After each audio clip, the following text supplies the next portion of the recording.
Bonjour à tous. Alors aujourd'hui on va parler de la testostérone, cette fameuse hormone. Alors on en parle énormément en sport, notamment en musculation et dans toutes les activités physiques où il y a une notion de puissance, une notion de force, parce qu'on sait que la testostérone va influencer ses performances. Alors les sportifs le savent, ils font une relation très étroite entre les performances sportives, le volume musculaire, le changement corporel et le taux de testostérone, particulièrement chez les hommes. Alors ce n'est pas un hasard en fait qu'on retrouve dans toutes les boutiques de compléments alimentaires en fait des boosters de testostérone. Il faut savoir que la testostérone effectivement elle est importante et elle répond à un besoin. Et c'est pour ça que les compléments alimentaires, à travers les boutiques, en fait, répondent à un besoin. On entend souvent dans les salles de musculation des gens qui disent « Tiens, tu connais pas un truc qui pourrait booster naturellement ma testostérone parce que en fait, tu penses que mon taux doit être relativement bas et je sais que si j'ai plus de testo, j'aurai plus de masse musculaire. » Souvent, en fait, ils cherchent des compléments. Ils cherchent des moyens en fait de booster la testo alors qu'ils ne savent même pas, ils ne connaissent pas leur taux de testo. Ils ne savent pas s'il est bas, s'il est à fourchette moyenne, ils ne savent pas. Et il se trouve que effectivement, si le taux de testostérone est faible, et malheureusement de nos jours il a une tendance à être plus faible qu'avant, bah, ça va influencer les performances et notamment vos résultats en termes de musculation, de masse musculaire. Tout le monde sait que en musculation, pour que ça fonctionne, il faut créer en fait ce qu'on appelle un environnement hormonal favorable. Par contre, le sportif, quel qu'il soit et surtout en musculation, s'il soumet son corps à un entraînement beaucoup trop long, avec des grosses charges d'entraînement, trop de cardio, pas assez de récupération, c'est l'inverse qui va se produire. Une activité physique régulière, qui est contrôlée, surtout en musculation, va favoriser la testo, mais trop peut nuire. Alors, il faut savoir que la testostérone, c'est une hormone qui baisse lors des grosses charges d'entraînement. Et c'est pour ça que pendant les périodes de sèche ou pendant les périodes pré-compétition, quand on est trop dans l'intensité, il a une tendance à baisser. J'ai constaté à travers mes élèves et sur moi aussi que dès qu'on dépasse sous les 10% de gras, on commence à impacter ce taux de testostérone négativement. D'accord? Et forcément, si le taux de testo il baisse, ça va contribuer à provoquer une perte de force, une perte de performance et une perte de masse musculaire. Et il arrive souvent d'ailleurs que les athlètes s'en rendent compte parce qu'ils sont un petit peu fatigués et ils ont une baisse anormale de libido. Chez les jeunes, c'est plus flagrant, d'accord? Donc c'est un signal parce qu'en fait, au-delà de ça, souvent on voit qu'il y a moins d'agressivité à l'entraînement, il y a moins de motivation, en fait, on est moins opérationnel. La testo, vous le savez, elle est fabriquée à partir du gras, à partir du cholestérol. Alors, il faut manger du bon gras, mais on peut manger de temps en temps aussi un petit peu de mauvais gras, du beurre par exemple, parce que c'est ce qui va permettre de fabriquer la testostérone.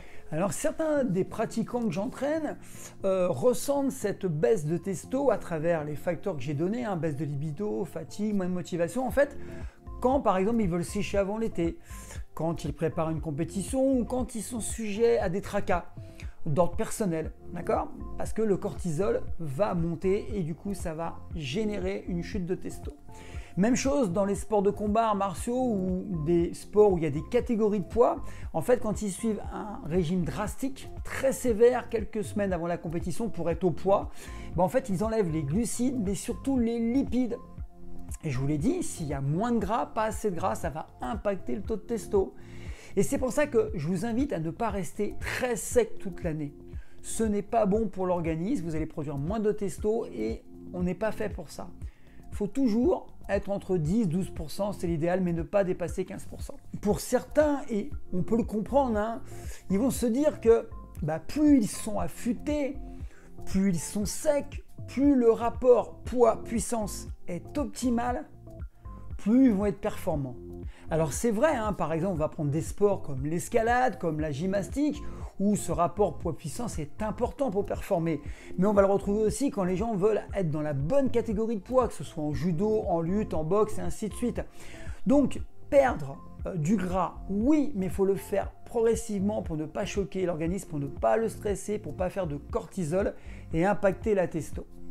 Et il ne faut surtout pas éliminer les sources de graisse, les lipides, c'est une grosse erreur. Je vous l'ai dit, perdre du poids trop vite, ce n'est pas bon. Donc, quand on veut sécher, on le fait sur plusieurs mois. On conserve les lipides. Ce qu'on va faire, c'est qu'on va diminuer petit à petit les glucides.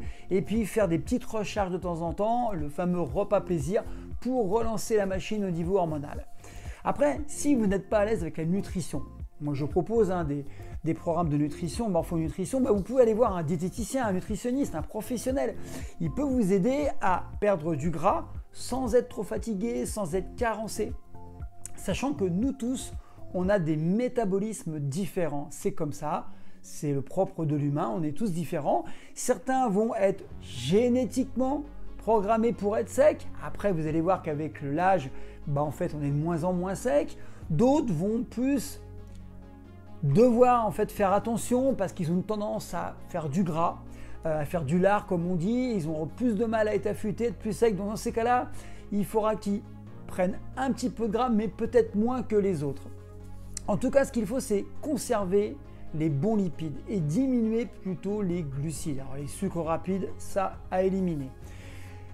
Éliminer les mauvais lipides, on peut en prendre de temps en temps parce que c'est pas ce qu'il y a de mieux pour l'organisme. Par contre, conservez bien les bonnes vitamines, les bons sels minéraux et bien sûr, très important, essayez de conserver un taux protidique élevé. 1,8 g, 2 g par kilo de poids de corps parce que sinon vous allez avoir une fonte musculaire. Alors, on peut rencontrer des baisses de testostérone bien qu'on suive un régime correct, qu'on se repose bien, ainsi de suite. D'accord ? Alors, comme on voit qu'on a une baisse de testostérone, je vous ai dit, il y a des sensations, mais le mieux, c'est un bilan sanguin. Encore une fois, allez voir votre médecin et demander un bilan sanguin où là, vous allez pouvoir mesurer de manière scientifique, avec des chiffres, votre taux de testo réel, sachant que c'est fluctuant, mais vous aurez une moyenne. Alors encore une fois, il y a des gens qui ont une très bonne hygiène de vie, une bonne diététique, bon repos, qui s'entraînent bien, mais ils ont pour autant une baisse de testostérone. Alors on a deux gros cas. Le premier cas, c'est celui qui est sous cure, qui est dopé à la testostérone et du coup en fait sa production naturelle de testostérone, dite endogène, en fait elle va chuter. Tout simplement parce que les testicules se sont mis au repos. Comme il y a eu un apport exogène artificiel, du coup le corps est feignant, il s'est mis au repos. Et c'est pour ça que prendre de la testostérone de manière artificielle, je ne le conseille pas parce que sur le long terme, c'est pas top. D'accord ? Ensuite, il y a une autre catégorie, c'est les individus en fait qui ont une maladie endocrinienne, en fait, qui ont un taux de testo qui est faible. C'est comme ça. Dans ces cas-là, il faut aller voir un médecin. Et pour ça, quand je rencontre quelqu'un pour la première fois, quand je le coach, je lui pose des questions. Alors, c'est quoi les questions ? C'est des questions basiques. Je lui dis, mais combien de temps tu passes à l'entraînement ? Combien ? Une demi-heure, 1h et demie ? Combien de séances tu fais par semaine? La fréquence d'entraînement? Quelle est ta charge de travail? Comment tu t'entraînes? Quelles sont tes habitudes nutritionnelles? Quelle est la qualité de ton sommeil, ton temps de sommeil? Est-ce que tu appliques des techniques de récupération passive, active? Quel est ton mode de vie? Est-ce que tu travailles 10 heures, 12 heures par jour? Est-ce que tu es plutôt dans un emploi sédentaire? En fait, c'est important parce que, encore une fois, l'entraînement, c'est bien, mais il doit être adapté à son mode de vie. Quelqu'un qui travaille sur un chantier, qui est manœuvre, qui fait un travail physique, n'aura pas les mêmes besoins caloriques et forcément, s'il rajoute à sa charge de travail qu'il fait dans le cadre de son métier, s'il rajoute en plus des poids le soir, bien évidemment que tout ça, ça fait beaucoup dans une journée. Et là, on peut vite arriver au surentraînement. Alors, je vais vite vous parler du surentraînement qui va impacter votre taux de testo. J'ai des élèves qui travaillent 10-12 heures par jour sur les chantiers et qui, dès qu'ils rentrent le soir, 18-19 heures, vont à la salle de musculation 1 heure à 2 heures. Bien évidemment qu'ils risquent le surentraînement. D'ailleurs, ils seront en surentraînement. Et c'est pour ça qu'il ne faut pas confondre la musculation pratiquée par un professionnel, par un coach, par un bodybuilder, avec celle de quelqu'un qui a une vie sociale, on va dire, normale. La récupération n'est pas du tout la même, sachant qu'en plus il est naturel et que les gens qui font des compétitions ou certains coachs qui sont visibles prennent des stéroïdes. C'est pour ça que mes entraînements sont très courts, sont intenses. Pourquoi? Parce qu'ils répondent aux besoins de ceux qui ont une vie normale. Et parfois, en respectant tous les facteurs, récupération, diététique, entraînement, il y a des gens qui n'arrivent pas à avoir un taux de testo normal. Dans ces cas-là, il faut prendre un rendez-vous avec un médecin, un endocrinologue. Très important. Le médecin généraliste ne suffira pas. Souvent, ils ne sont pas forcément très performants pour lire les analyses. Donc, pour résumer, c'est très simple. Il faut consommer du bon gras, même quand on est en sèche. Il ne faut pas rester sec toute l'année. D'accord? Entre 10 et 12%, c'est parfait. 12%, c'est génial. Ne pas dépasser par contre 15% parce que là, vous allez faire du lard. Et quand vous allez vouloir sécher, c'est beaucoup plus compliqué. Ne pas penser non plus que investir dans plein de compléments alimentaires, notamment les boosters de testostérone, ça va être top. Ça ne va pas forcément régler votre problème. C'est minime, certains fonctionnent, d'autres pas.